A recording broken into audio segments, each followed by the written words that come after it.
All right, so today we're diving into the Lewis and Clark expedition, huh? You bet. We'll be using an episode of American History Tellers called Into the Wild as our guide for this deep dive. Should be fun. Have you ever just sat there and thought about like what it actually took back then to explore, Right. a whole uncharted continent? Oh, yeah.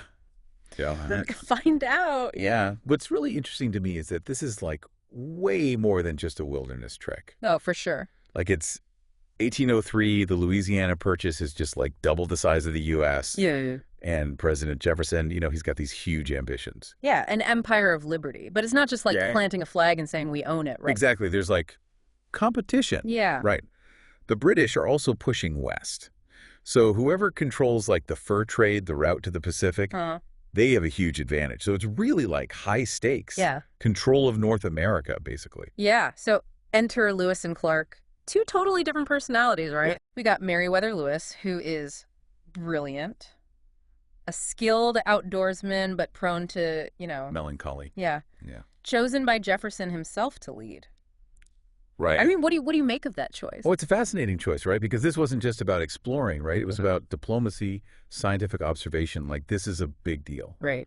And Lewis, he needed a partner who could kind of like ground him. Yeah. And that's where William Clark comes in. Yeah. Right? Experienced frontiersman, natural leader. Perfect match. They balanced each other out. It was a great, great team. Yeah. And let's not forget York, Clark's enslaved servant. Oh, right. His contributions are often, Overlooked. overlooked, but, Vital. Yeah, vital part of the core. Absolutely. Yeah. And, think about it.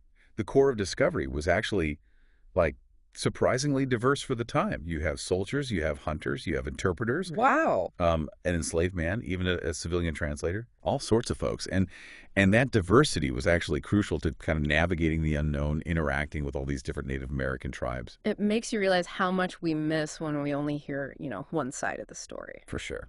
Okay, so picture this. 1803, Louisville, Kentucky. Okay. Lewis and Clark are recruiting for this expedition. Right. Right. And one guy stands out. His name's William Bratton. He's a blacksmith. Why him? Well, Bratton really impressed Lewis with his marksmanship. Like, he was an incredible shot. Wow. And it reminds us that this expedition needed more than just, explorers, right? They needed like a diverse set of skills to just survive. To survive. Yeah, like, how to like fix stuff and, shoot and hunt and all this, build stuff. By December 1803, they've assembled this team, 29 men, plus Lewis's Newfoundland dog. Ready to, head up the Missouri River. Sounds like it. You would think, right? Yeah. Not so fast. Uh-oh. Turns out the Spanish, who still controlled St. Louis, right, they weren't too happy about this American expedition. I bet. So they delayed the departure till the spring of 1804. So what was their game? I mean... Well, the Spanish were worried. I mean, the Louisiana Purchase was a huge blow to their power in North America. And they feared that this expedition would, like, strengthen American claims to the Pacific Northwest. Yeah. So it's not just a wilderness adventure anymore. It's like geopolitical chess. And you got all these rumors flying around about the Sioux, especially the Teton tribe. Like, they're powerful, they're hostile. How did that impact the core? Well, it definitely raised the stakes, right? I mean, they knew they were heading into territory that wasn't just like geographically challenging, it was politically charged. Right. Yeah. The Native American tribes, they held a lot of power. You know? And their alliances could make or break the expedition. So finally, May 1804, they set off from St. Charles, a village near St. Louis. Okay.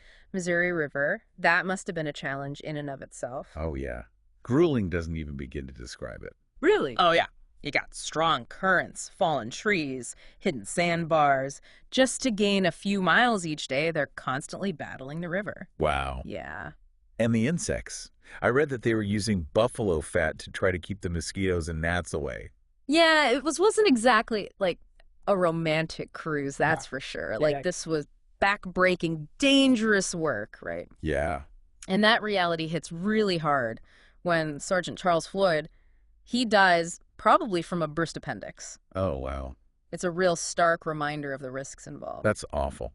But the course keeps pushing on. They eventually reach the Kansas River after 37 grueling days. And finally, they encounter their first Native American tribe, the Odos. How'd that go?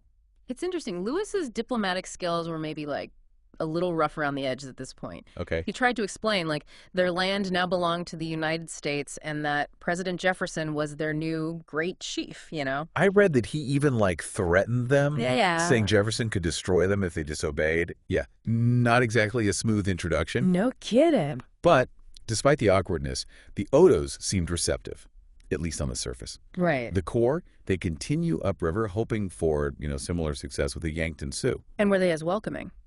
Well, the Yankton Sioux weren't quite as impressed with the gifts that Lewis and Clark brought. Like what? What did they bring? Instead of gunpowder, which is what they really wanted, they got like an American flag and a bicorn hat. Really? Not exactly a hit. I can imagine. And they were less than thrilled with the news that they were, now part of the United States. Oh, yeah. Yeah. And they warned the Corps about the Teton Sioux, their more powerful and hostile relatives further upriver. Oh, boy. Yeah. So it was becoming clear that, like, navigating this complex world of all these different Native American tribal relations, it was going to be just as difficult as, like, navigating the Missouri River itself. Oh, man. And on that note, I think we'll pause here for now. Yeah. Sounds like things are about to get even more interesting. Oh, yeah. So we left off with the Corps kind of realizing that, Yeah. building relationships with the Native American tribes wasn't going to be easy. Right. And, they're pushing further into Sioux territory, facing increasing danger. Right. And this whole quest to find a water route to the Pacific is feeling further and further away. It's a turning point in the expedition. They're really starting to grasp the complexities of what they're up against, Yeah. They encounter this tribe, the Arikara tribe, in early October 1804. And Lewis tries a new approach, right? Diplomacy.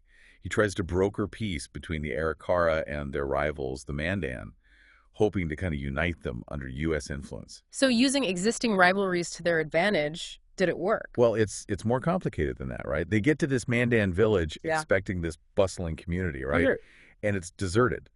A total ghost town ravaged by smallpox. Oh, wow. The Mandan had been driven out by disease and conflict. This wasn't just a wilderness. It was a landscape shaped by human stories, by tragedy. It makes you realize the impact that, they were having. Even unintentionally, they were bringing more than just exploration and diplomacy. Disease. Yeah. Yeah. So the Mandan weren't entirely gone, right? No, not entirely.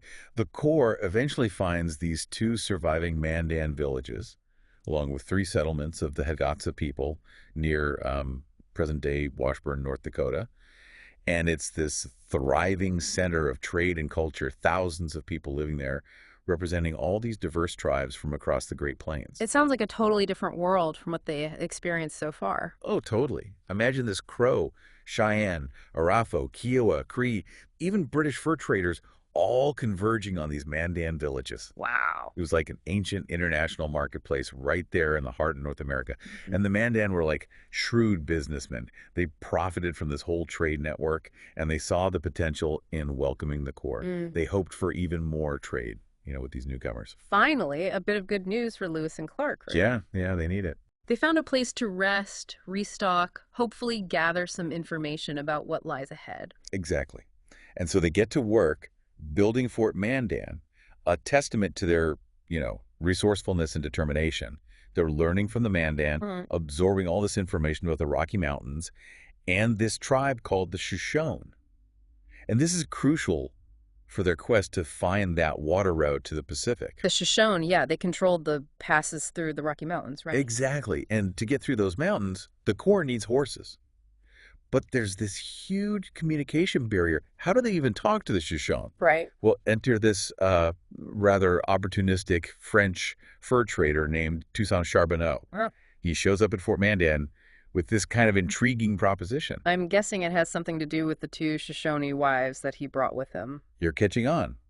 One of those wives, a young woman named Sacagawea, Oh, wow. will become instrumental to the expedition. Sacagawea, that's a name that echoes through history, but I never really understood, why, what made her so important.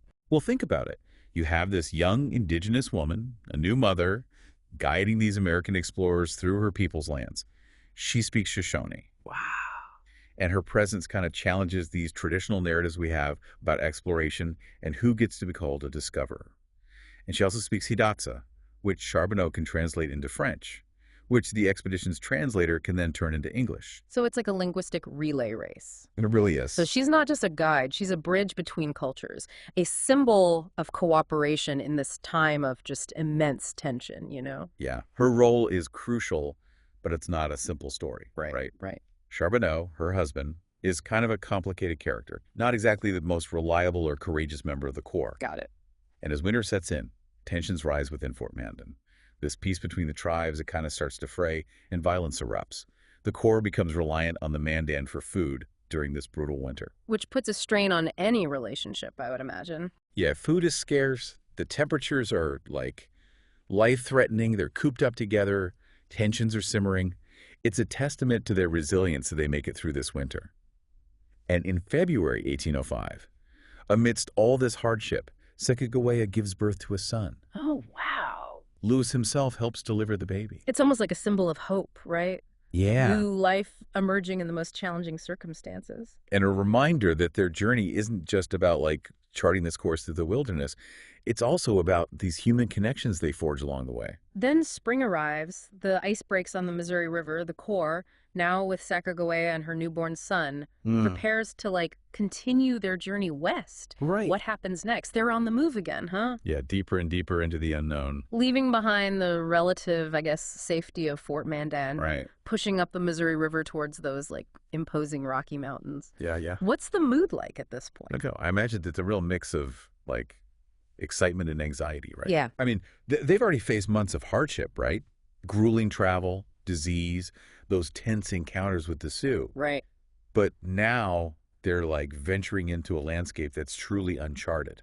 Right. So there's this sense of anticipation of pushing the boundaries of what's known. Yeah. And of course, you know, they have Sacagawea with them, and her knowledge of the Shoshone language and customs is going to be absolutely critical. It strikes me that her presence, like, on the expedition is more than just practical. It, like, changes the narrative, doesn't it? Oh, absolutely. You have this young indigenous woman, a new mother, Right. guiding these American explorers through her ancestral lands. It's a really powerful point. It challenges our assumptions about exploration and discovery, right? Yeah. Like, yeah. who's really discovering whom in this situation? Exactly. And it reminds us that history is never this, like, simple, straightforward story. Right. There are always multiple perspectives, layers of complexity. Totally. Okay, so the Corps is moving westward, facing new challenges every day. Every day. Like, what kinds of, like, obstacles did they encounter on this leg of the journey? Well, the Missouri River itself becomes even more formidable. The currents get even stronger, the rapids more treacherous. Oh, wow. They're constantly having to portage, like, hauling their heavy boats and supplies overland. Oh, man. Yeah, imagine that physical exertion day after day.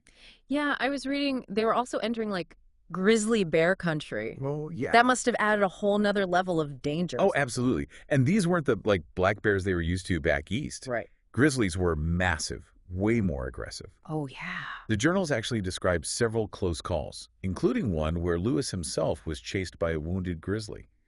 He barely escaped by jumping into the river. Oh, my gosh. So they're battling the river, dodging grizzlies, and all the while, you know, Yeah. still searching for the Shoshone. Right. Did they ever find them? The search for the Shoshone becomes almost like an obsession for them. Right. Oh, yeah.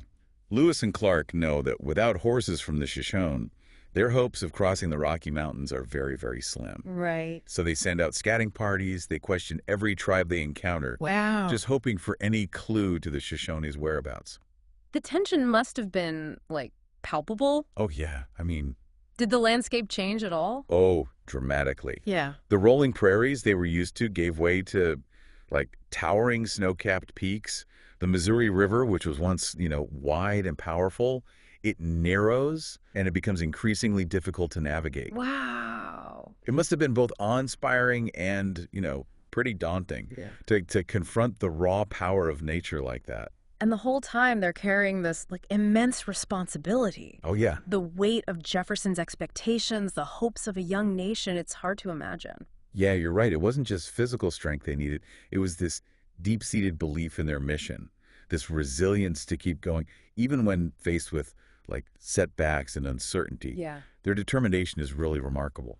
So what happened? Did they find the Shoshone? Did they make it across the Rockies? Well, their journey is far from over. Yeah. The challenges they faced, the alliances they forged, the discoveries they made. Yeah. It's a story that continues to capture our imaginations. For sure. And think about Sacagawea, this young indigenous woman who played such a pivotal role. Her story, along with those of the countless other Native Americans they encountered, reminds us that exploration and westward expansion were far more nuanced than we often realize. This deep dive has given us like a taste of the early stages of the Lewis and Clark expedition. Right. But it's clear there's just so much more to explore. Oh, yeah. The human drama, the clash of cultures, the sheer determination to overcome all these obstacles. It's a really powerful story that I think continues to resonate today. Absolutely. And as you kind of delve further into their journey, consider the complexities we've discussed. Yeah. The impact on the Native American tribes, the role of individuals like Sacagawea, the political motivations behind westward expansion. History is never black and white, and the Lewis and Clark expedition is a perfect example of that. It's a reminder that there's always more to learn, more perspectives to consider, and more stories waiting to be discovered. Absolutely. So keep exploring, keep questioning, and keep diving deeper into this fascinating history. Until next time.